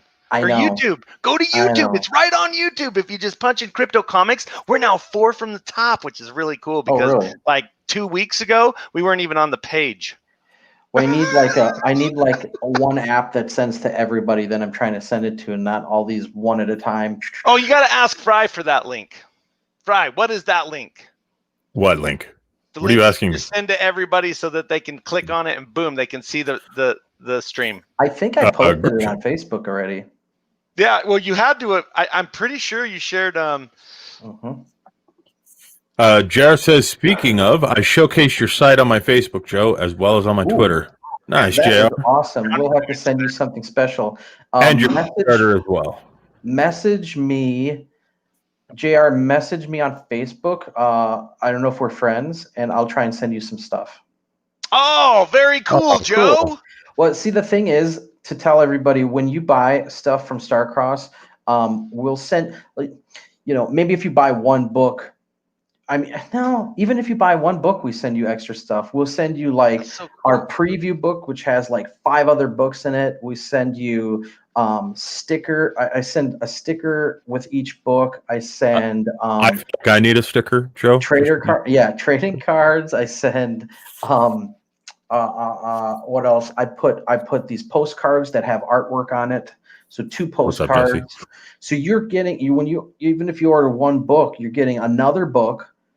You're getting 2 postcards, a sticker, trading cards if I have extras at the time, anything I have that we have a lot of, I'll put that stuff in there. So you're getting a lot of stuff, and our stuff is, where we have those, cardboard mailers that are like those really nice hard, folded over 4 times flat comic mailers. So your stuff, I hate it when I'll order something from a creator because I like the book, and they'll send it to me in a manila envelope, and that thing looks like it went through World War III. And I'm like, really? That's how you're sending your books? And they're not even bagged and boarded. And our books are bagged and boarded when they come. Oh, you're a good man, Joe. You are a good man. Because, dude, I'm not even joking, man. I don't know if it's for real or not, but I always see those spoofs where you see the guy with the package walking up to the door, kicking it and throwing stuff and shaking it around. On the corner, the book is gonna get wrecked. I used to have one friend in particular, when he would go to the comic store with me, he would grab a book and he would have it and he'd be looking through it, and he was next in line at the register, and then either I would bump it or he would drop it and the corner would ding, and he goes, "Oh, I'm not buying it." Wow. But so he would give it to me or something or whatever. I can point out that your friend probably did not get invited to parties very frequently. In chat, real quick, JR on YouTube again says, can you all show up the drawing that Joe was doing on Wednesday when we had some technical difficulties? Unfortunately, because of those difficulties, I could not obtain a copy of the image from the stream. Joe, if you've got a copy of that you'd like to share. Wait, I was reading something show it off now, and I totally missed what you were saying. No worries. It's on the screen. The question was if we could pull up the image that you started sketching of Poseidon on the stream on Wednesday. Did you get very far? Because of the technical difficulties, the last one I saw was. So I wanted to do more on it, but what happened? So I'm on vacation. So when I'm not on your shows and everything this week, we're doing stuff. Mm-hmm. So I'm like, I'm gonna do more before I send it to you. But let me share screen. Well, it doesn't need to be done anytime in the immediate future. See it? Right on, Sean. You know it, baby. And while he's pulling that up, let's see here. Yep, that's it there. Oh wow, that was cool, man. And the speed at which you were throwing that drawing together was mind blowing. So that is cool. That's not the speed I normally work at. I'm usually more slower. No, but just that you have the capability is pretty impressive. I knew time was moving. Plus, I dropped off a lot. And if we ever do this again, when I'm at home, I'm not going to drop off because I have a solid internet connection. Well, you're a stud. You're a stud for doing this on your vacay, man. And tell your family thank you. That was so cool of them to actually put up with us and our time frames and everything, ruining your vacation. Tell your wife we're so sorry. And when you give her roses, just say one of them's from us. Just give me your shirt size, and I'll make sure I send you a couple extra. They'll be good digital. Idea. They'll be digital if they come from Jared. Yeah, they'll be digital roses. They won't smell. They never die. Says everyone needs stickers. I loved mine. And I will throw this out really quick. Mythic sent us some fan mail. with some stickers of Bob, our astronaut. Oh, was that Mythics? And so cool. Yeah. Dude, you are so awesome, cool. Mythics. That was so sick, dude. Your Bob was I was like, oh, that was so awesome. JR on chat says, "Hey Joe, brother, I did not do it for the free stuff. I did it because I like what you got. No worries. I appreciate the offer." Well, when somebody buys a lot or somebody, supports us all the time, I'm like, these are fans that we need to let know that we appreciate that, and it's not just oh yeah, cool. Like if people don't support us, we can't make the next book. And we make a lot of books. And we're always making new books. Here's a pro. Here's a pro that agrees with the way you do things, Joe. Yeah, Jesse says should be bag boarded and then support board within the package. Mm-hmm. Dude, I'm the kind of guy that'll say it should be crated at this point with how some comics come in the mail. Man. Those Gemini mailers? Those are really good. And then if you bag and board it, it's all good, Mm-hmm. Yeah. Rose Kirby on YouTube says, "Do you ever do mystery boxes or comic bundles?" I know that I've seen you do a bundle before. Yeah, I think we did a bundle with hybrids where you can just buy all 5 issues, and that's cool. I think we could do that again with Black Blossom because there's 5 issues. Wait, the fifth issue isn't. It's done, but it's not out yet. So 4 issues. Oh, right on. And on your campaign, I also saw that you were doing bundles of the different covers as well. So you can do the variant cover bundles and stuff like that too. We're actually doing bundles of other Starcross books on the Kickstarter. So if you support the Kickstarter, you can choose a thing that gets you like all the Starcross books. Oh, fantastic! That's like a immediate collection, ladies and gentlemen. I think it's the first issue for every book, something like that. Oh, that means that we got to go out and buy issue 2, 3, 4, 5, 6, 7, 8, 9, 10. We had an idea to do a trade paperback of every first issue. So it would almost be a sampler. So you could just buy one book. It would have the first issue, but then you could decide, well, I like this story, so I'm going to get all of them of that book. That's a good idea. I like that. Sean on Facebook, Sean Keenan. Really cool creator, I will say. Check this out, dude. Rocking that new goatee. Hey, let me show you something. It looks like I have a goatee, but it's not. Whoa! How many hours did you spend in front of a mirror? Wrestler. I try. How many hours did I spend? Dude, are you kidding, man? I whipped this thing out so fast. I was like, I gotta hurry. Jess says Jared's looking slick. Jared says looking good. Oh, you guys are so nice, man. I used to do that stuff where I'd strip it in different shapes like that. But then I got married and I had to cut that stuff out. Oh, dude, my wife lets me as long as I don't keep a mustache. That's the only thing I can't have. Yeah, me too. His mustache was stellar though. That was that big old freaking handlebar mustache I did. Yeah, it was. I'm trying to talk her into letting me do a full-on beard for a minute, like a real beard, like get her like 6, 8, 10 months down the road. Steven on YouTube says, "Joe, is that drawing from God?" The drawing that I showed on. Yeah. No, that was for you. You guys can explain what that was. So what it is we have a show on Wednesday with M. Scott Russell, Creating Comics with M. Scott Russell, and Joe actually came on and threw down some skills in creating some characters for a comic that Matt is going through the process of making with different creators. It's a new concept show we just started, and we've had 2 creators so far. I think Valerie Finnegan and Joe Spicer are the 2 that have. We've had 2 that have sketched or are in progress of sketching. We have 6 versions so far. 6 versions of Bob or original characters. On the Wednesday show? No, on the Wednesday show, just the 2 so far. Okay, we just started the show. But like Mythics right here, who said, "So glad you liked them."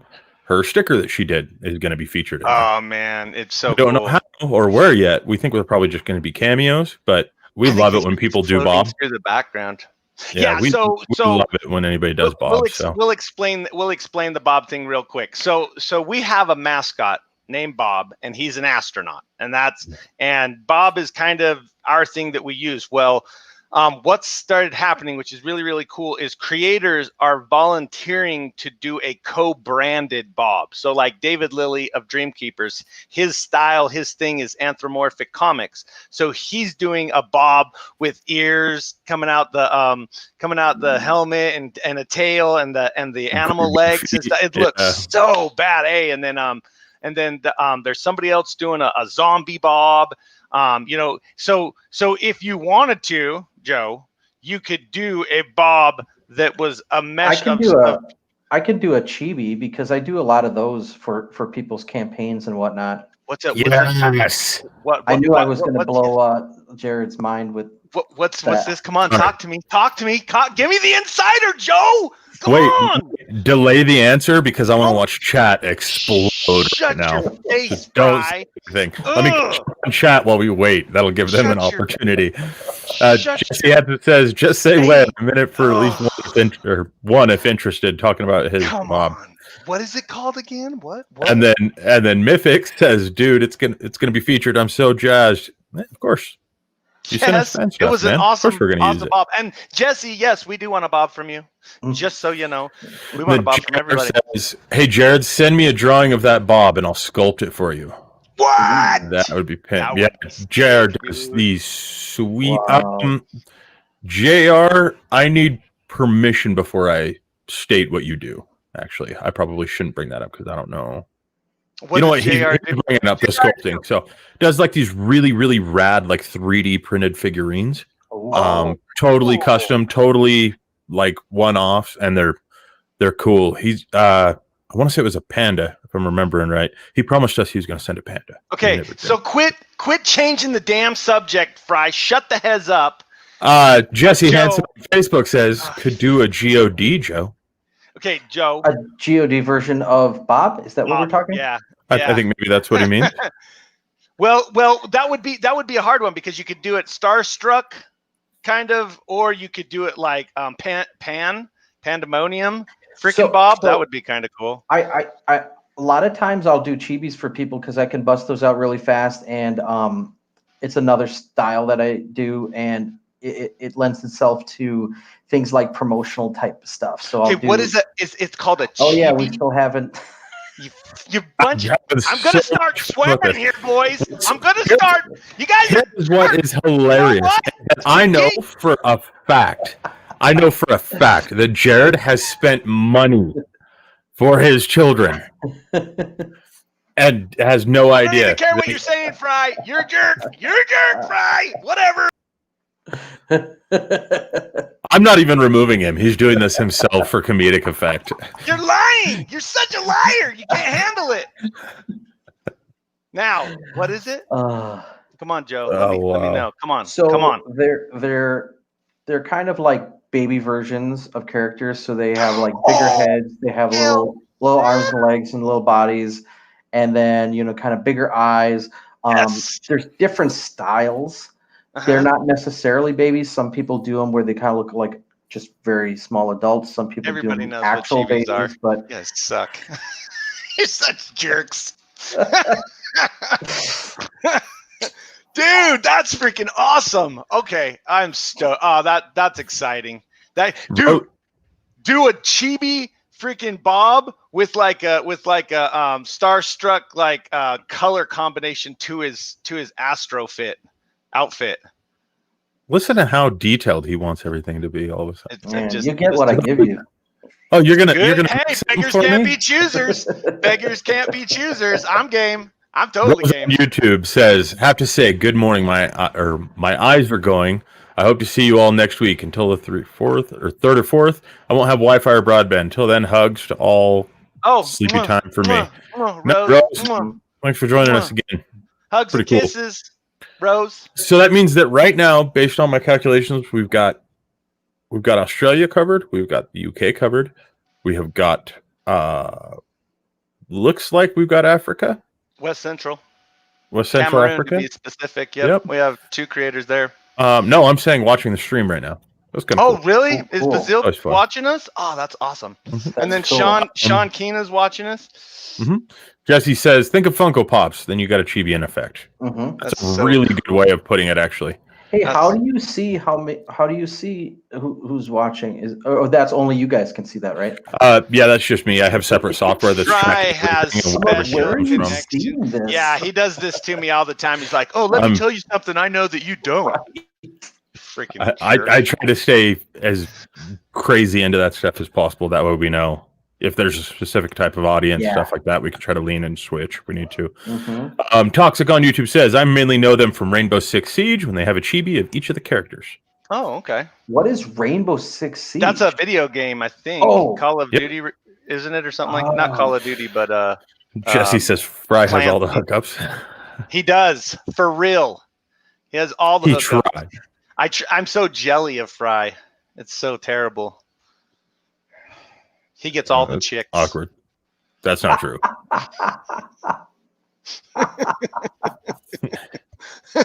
Look at him. He's all embarrassed now. He's turning red. I'm not embarrassed. I just wish it was true. Oh, come on now. So lonely. Fry so lonely. So tired of being alone. For 5 seconds. If you'd let me do something with my life other than work, that would be amazing. No. Wow. Joe's like, all right, mommy and daddy are fighting again. Yeah. Jesse says he has a duck farm. No, but now I want one. Whoa, no, you don't. I have ducks and they suck. Oof. You do?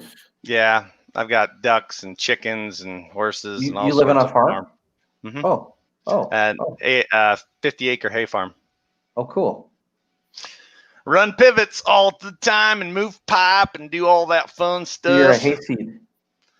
Yeah. So I have a series of questions that I've been wanting to ask Joe. Yes. And we're already nearing like an hour and 40 minutes. So I really want to make sure I have a chance to ask these. So much, Fry. Man, we guys got to give you the other books because there's sequels to all these books now. Well, Joe, how long has it been since you've been in the marketplace, buddy? I told you my headphone isn't working. I told you that on Monday. Is it checking out again? Dang those hotel Wi-Fi's. Hotel tunnel. Hold on.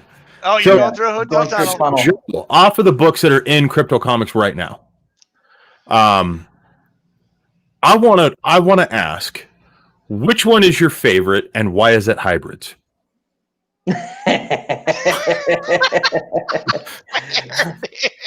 Okay, which is my favorite? So I'm not going to pick mine. So that out of that's not fair. So which one is my favorite? What did I pick last time? Now wait a minute. Does he have to pick from the marketplace in specific? Yeah, no, from the ones that are available in Crypto Comics, because those I know I've read all of those.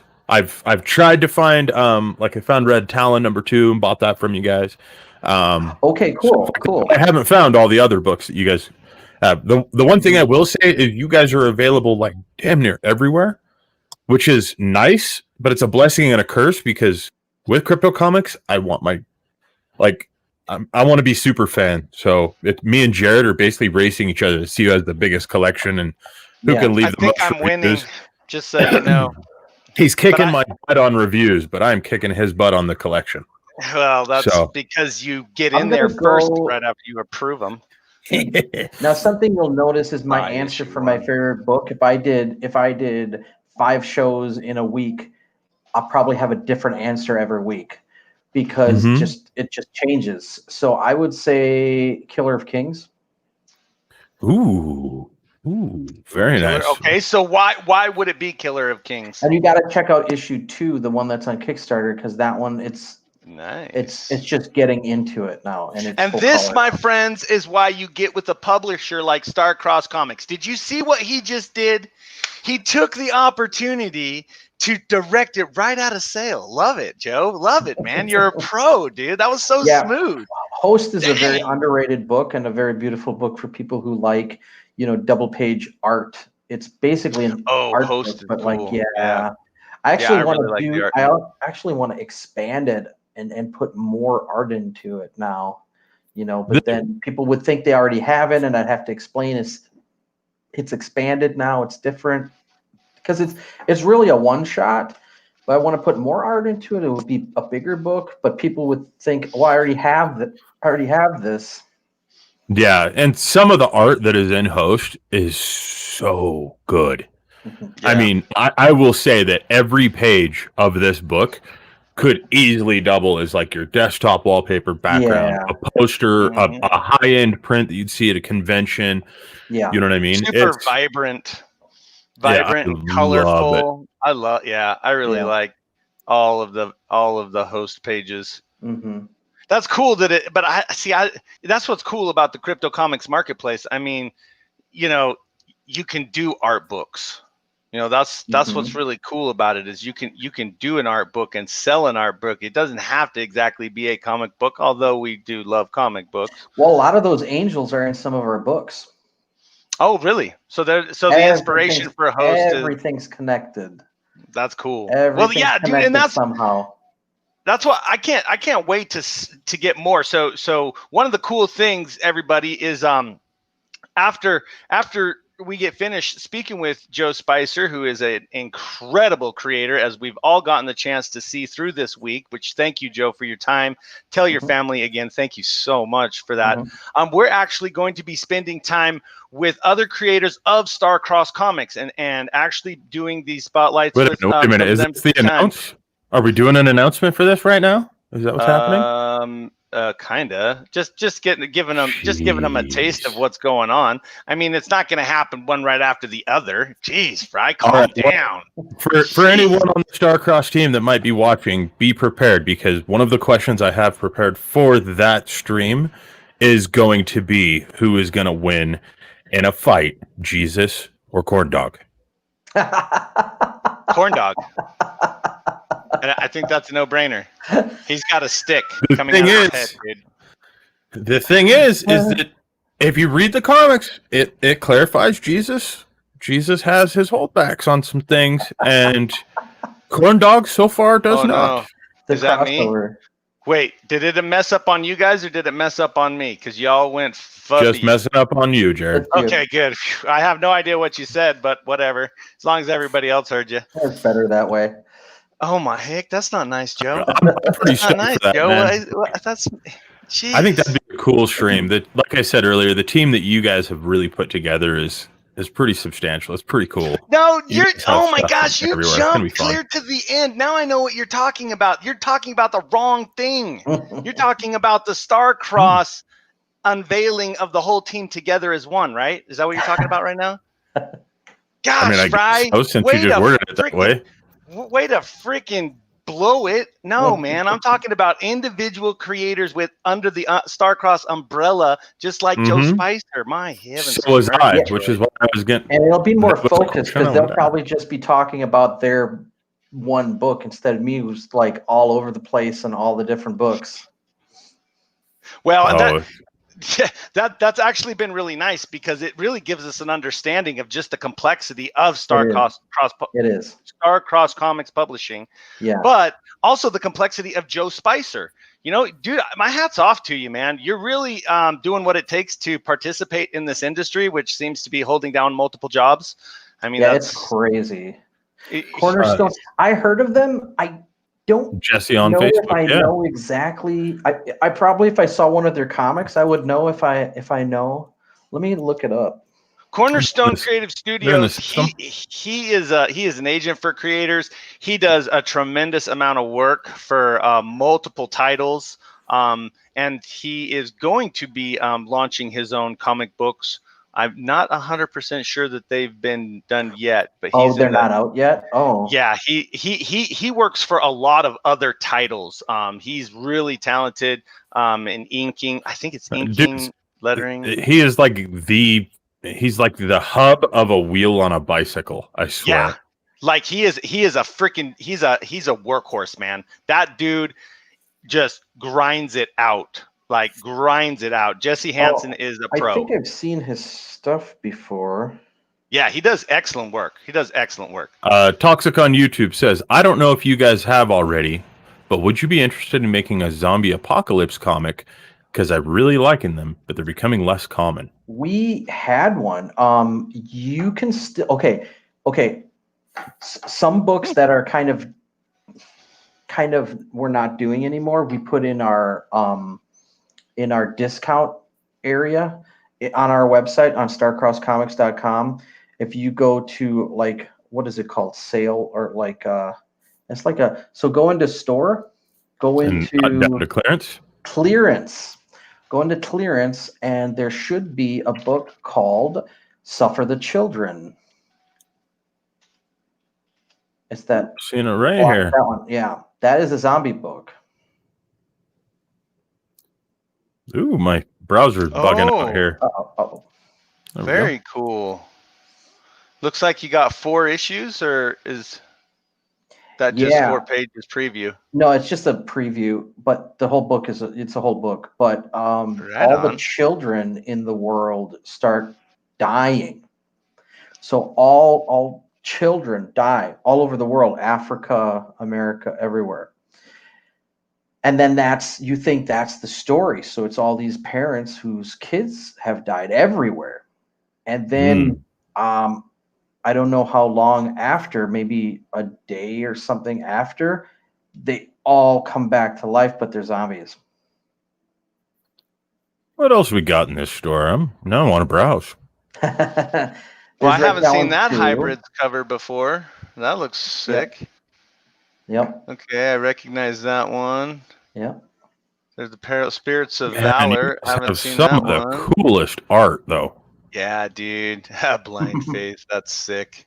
That is looking crazy. I love that. Thank you. Oh, and Peril. Oh, they got their own shirts. Oh, look at it. It's trying to one-up us, which they probably did very well. Those look great. Yep. Might need to order myself a Starcross hat.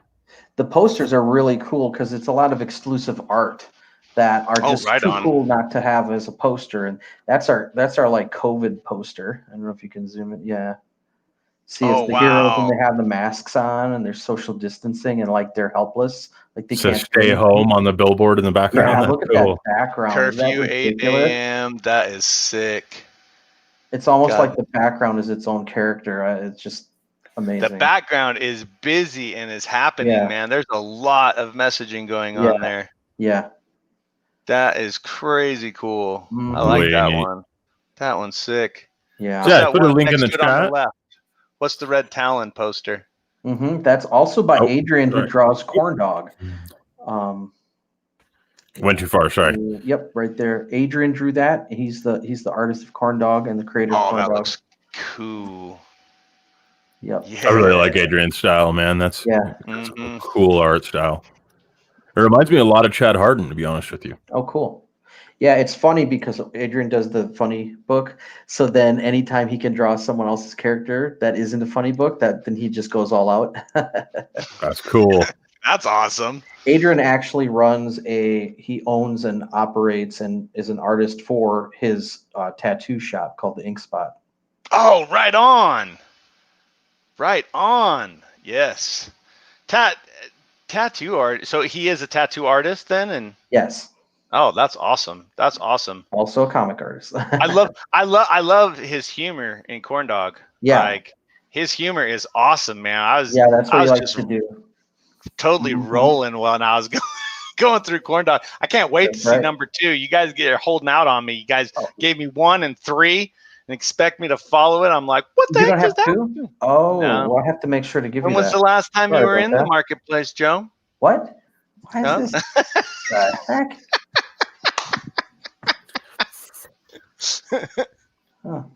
Weird. Let's see. Toxic says, I'm going to head out, guys. It's nearing 4 a.m. You guys have been amazing as always. Jared, your beer is sick. Thanks, Toxic. Hey, appreciate it. Toxic. It's heading towards 10 o'clock by me. Yeah, let me go ahead and wrap this up. I'm going to throw up some social media love here. Make sure you guys, anybody that's still watching, make sure you go follow along with Instagram. The link is in the comments now, as well as follow along with Starcrossed on Twitter. Make sure you get some updates, get some love. Show them you love them. Be sure to subscribe, like, and share the YouTube channel that we're doing. and this video to get Joe's spotlight out there so people can actually learn about Joe and Starcross Comics. That would be excellent. Please and next do time share. I won't be out of a hotel room, so. And also check out his Kickstarters that he turned you guys onto, man. Really get to know Task Force #1 and Killer of Kings #2. You just search them on Tribulation Task Force #1 is on Indiegogo, and then Killer of Kings #2 is on Kickstarter. Yep, and we've put links in the chat for those already. So if you guys are looking for it, make sure you just go through those links. If you subscribe to my mailing list on either Facebook or our website, starcrosscomics.com, you can get updates on everything. And then next week, Biblical Proportions should be dropping. Oh, nice. And I just wanted to give you a heads up, Joe. When you get back into town after your vacay, have a wonderful time with your family. Hit me up and we'll go through the comic books that you have in the marketplace, and we can set up the links in your comic books so that people can actually jam right off of those links to your guys' website and Facebook and Instagram and stuff. And if you guys are interested in sign up at Crypto Comics, make sure you go to cryptocomics.com/u/Joe Spicer. No, wait. Let me correct that. I apologize. So go to cryptocomics.com/u/Starcross Comics to sign up. That's right. Okay. Joe Spicer is just merely a profile page for the artist. If you want to learn more about him, please go to Joe Spicer, cryptocomics.com/u/Joe Spicer. You can learn more about him, and then his link is in his description there that you can get over to Starcross Comics profile page, and his signups are available right there for you to join up. Yep, there we go. All right, and that's updated and in the chat now. I apologize. That was my fault, Fry. That was my fault. Me the wrong. I don't know if you. I just looked really quickly, so you might have actually given me the right ones. Yeah, I totally did in the email, but it's all right, man. I'll take total blame. So and let's call it good at that. Everybody, take care. Take it easy. Hang out with us, Joe. Each other. Cool. Thanks, guys. Thanks for coming. Thanks, everyone in the chat. And thank you all for participating. We are gonna play. Oh, play it again. Play them both again. Play them both again. Should we do them both? Which one? Both of them. Both of them. Trump and ours. All right. Hi, folks. If you want terrific comic books, I mean really terrific comic books by super talented artists from around the world, then don't buy comics that are, frankly, not so good from lightweight publishers, okay? I mean, why would you do that? You wouldn't do that, right? Starcross Comics publishes tremendous comic books, comics like you've never seen before. Some people are actually saying these are the best comic books they've ever read. And in many cases, some cases, they're saying they're actually better than the best. The staff at Starcross Comics are really fantastic. I've known them a long time. Terrific guys. They believe in different views, one vision, and not fake news. So, don't be a loser, okay? Check out Starcross Comics and make comics great again, okay?